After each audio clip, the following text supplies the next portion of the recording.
Today's quote: "Never let your feelings get in the way of seeing things as they truly are." The facts matter. Good morning, everyone. Virgo here. It's November 18th, 2020, and happy Wednesday to everyone. Two disclaimers before I get started here. Number one, I want to thank the subscriber that forwarded this link to me to give me a heads up that this had occurred. And number two, disclaimer, is that I am having terrible allergies and thereby am having some asthma. So if I sound a bit breathy, I apologize, but I'm going to do the absolute best I can here. All right, so I'm over on Tampa Bay Times, which is tampabay.com, and the link will be in the description, where we have a very interesting scenario that has occurred in Florida. So the title to this particular article is "Florida Man with Sovereign Citizen Views Shot to Death by Woman, Police Say." This is a story we're going to be following. We're going to be following the court case, and we're going to make kind of a little series out of this because this is a scenario that needs to have a spotlight put on it. Sovereign citizen movement is a very dangerous movement, as the majority of you subscribe to me already know. But this is something that can happen, has happened in the past, and will happen in the future until we get a handle on these ideologies that are extreme. All right, this was written by the Associated Press. It was written yesterday. And the Tampa Bay Times picked it up. So here we go. The Marion County Sheriff's Office said in a news release that Neely Petrie, I'm not sure which way she pronounces it, Blanchard, was arrested in Georgia one day after the killing of Christopher Hallett in his Florida home.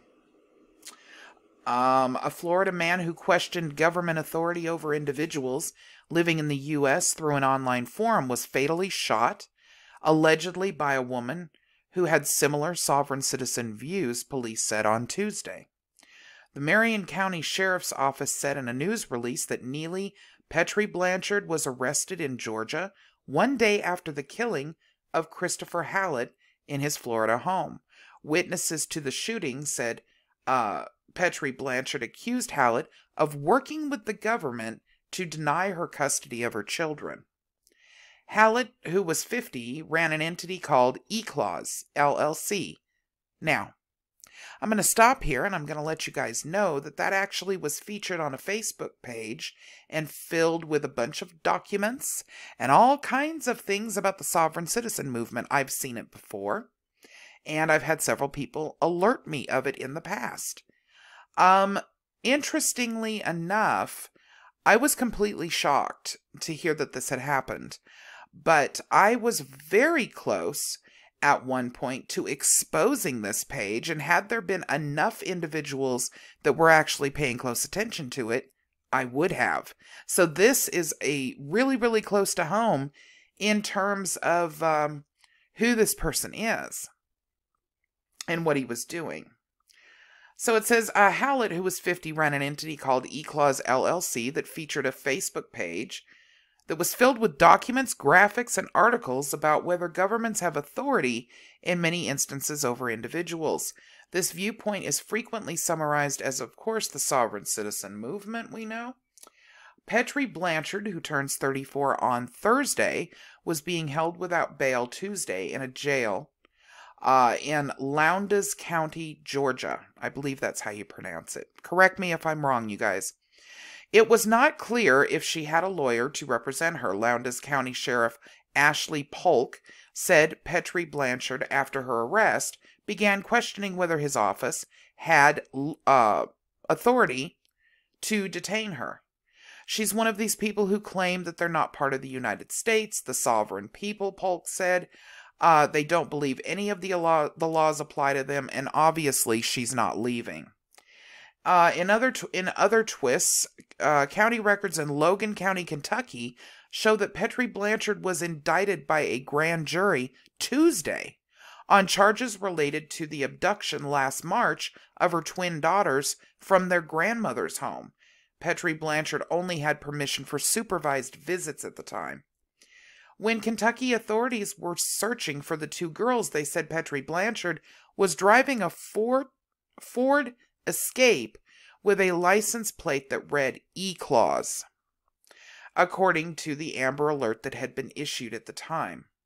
The Kentucky record showed Petrie Blanchard is charged with 2 counts of custodial interference and 1 count of being a persistent felony offender. She faces a January 28th arraignment date. We're going to be keeping an eye on that. Petrie Blanchard was free on $10,000 bail in the Kentucky case when Hallett was killed. The child custody issue appears to have been behind the slaying of Hallett in Florida, investigators said in a probable cause affidavit. Witnesses to the shooting said it occurred due to her, Petrie Blanchard, believing that the victim might have been working against her or working to assist the government in keeping her children away from her. Officials did not release further information on that dispute. Authorities say that Petrie Blanchard will be returned from Georgia to Marion County to face a murder charge. The sovereign citizen movement is a dangerous movement, ladies and gentlemen. And what's even worse is there are other movements that are equally as dangerous but not as well known about. I'm going to be doing a couple more videos today, so please stay tuned, and I think you'll be just as interested in those. Keep your eyes peeled. More and more, I'm seeing an influx of the sovereign citizen movement across social media again. And I don't believe that's going to stop anytime soon. So for those of you that are subscribed to me and know me fairly well, and even for those of you that don't or aren't subscribed to me, if you find something that's related to sovereign citizens and you feel it needs to be exposed or put out there for people to know about, please forward it to me. I sincerely appreciate it. Thank you so much, everyone, and I'll see you in the next one. Bye-bye.